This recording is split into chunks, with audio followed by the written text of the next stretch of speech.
하루 10분 디지털 경제 뉴스 디지털투데이 데일리픽입니다.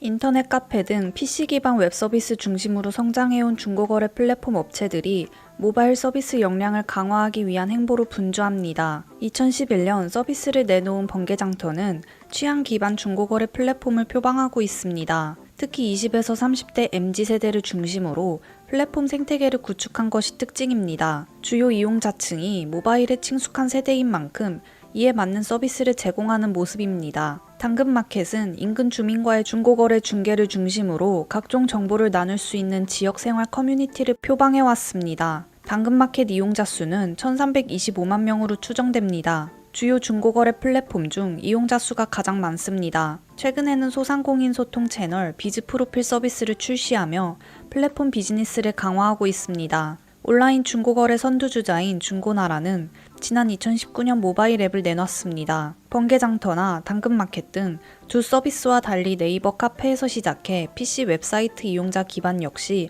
탄탄히 구축된 것이 가장 큰 특징입니다. 와이즈 앱, 와이즈 리테일에 따르면 지난 1월 기준 중고거래 모바일 앱 월간 이용자는 약 1,430만 명으로 추산됩니다. LG전자는 휴대폰 사업 종료 이후에도 고객 신뢰를 위해 운영체제 업그레이드 지원을 계속하기로 결정했습니다. LG전자는 운영체제 업그레이드 지원 기간을 기존 프리미엄 모델 2년, 보급형 모델 1년에서 프리미엄 모델 3년, 보급형 모델 2년으로 연장합니다. 이에 따라 지난해 출시한 LG벨벳과 LG윙의 경우 2023년까지 운영체제 업그레이드가 가능합니다. 운영체제 업그레이드 대상 모델은 19년 이후 출시된 제품 가운데 프리미엄 및 일부 보급형 모델부터 적용되며 LG전자 홈페이지에 공지될 예정입니다. LG 휴대폰을 사용하는 고객은 전문 수리 역량을 갖춘 엔지니어들이 있는 전국 120여 개 서비스 센터를 기존과 동일하게 이용할 수 있습니다.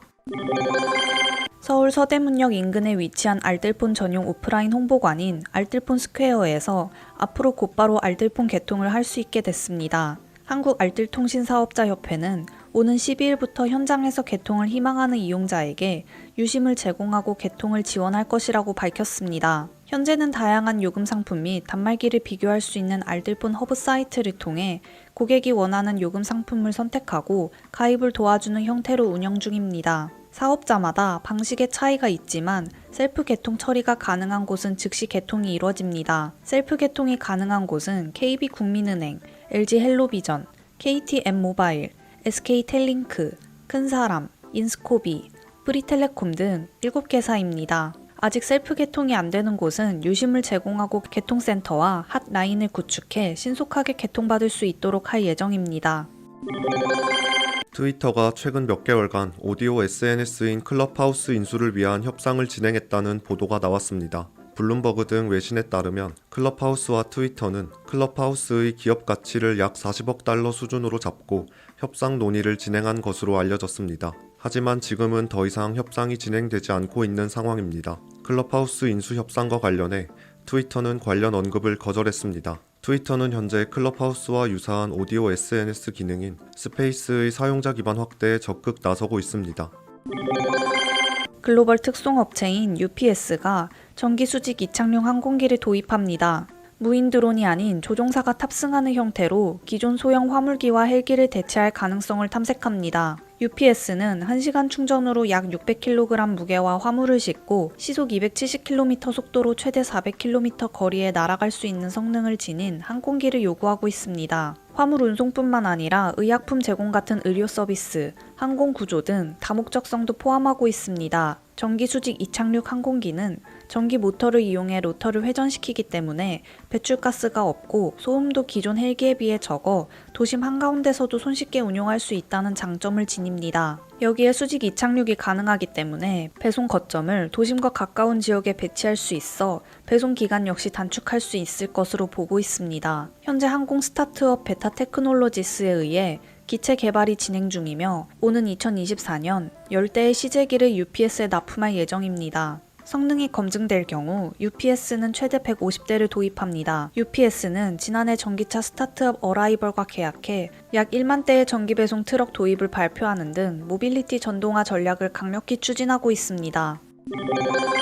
미국의 민간 우주 기업 스페이스X가 위성 인터넷 사업인 스타링크 사업 가속화에 박차를 가하고 있습니다. 스페이스X는 지난 2018년 첫 위성을 발사한 이후 지금까지 26회의 로켓 발사를 통해 1300기 이상의 위성을 지구 저궤도에 올려놓았습니다. 지난 3월에만 위성 240기를 궤도에 올려놨고 4월에도 3회 발사가 예정되어 있습니다. 이달 말이면 1500기에 달하는 스타링크 위성을 운용할 수 있게 됩니다. 스페이스X는 현재 스타링크 위성망 조기 구축을 위해 위성 발사 빈도를 높이는 중입니다. 2020년대 중반까지 1만 2000기의 전용 위성을 발사해 1기가급 위성 인터넷 서비스를 전 세계를 대상으로 제공한다는 계획입니다. 스타링크 위성 인터넷 서비스는 현재 공개 시범 단계를 진행하고 있습니다. 지난 2020년 10월 북미 지역을 대상으로 첫 시범 서비스를 개시한 이래 올해 1월에는 영국이, 3월에는 독일과 뉴질랜드가 시범 서비스 지역에 추가됐습니다. 올해까지 그리스와 호주, 인도 등의 국가가 추가될 전망입니다.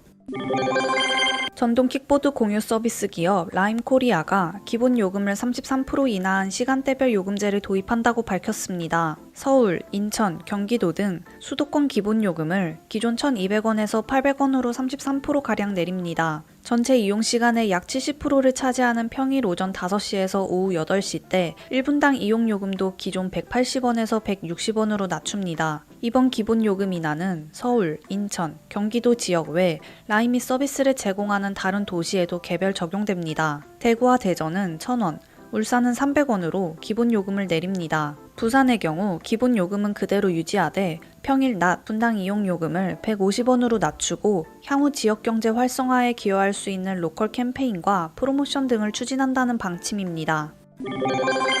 남성 잡지의 대명사 플레이보이가 대체불가 토큰인 NFT 시장에 진출합니다.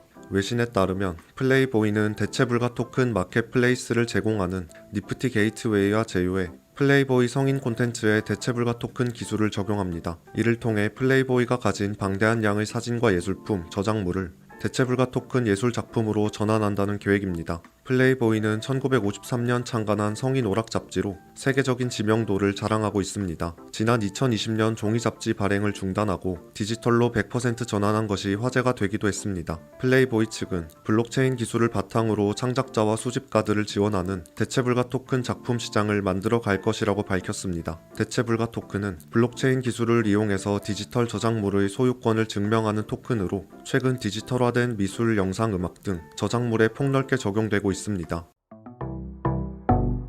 행복한 하루 디지털 투데이였습니다.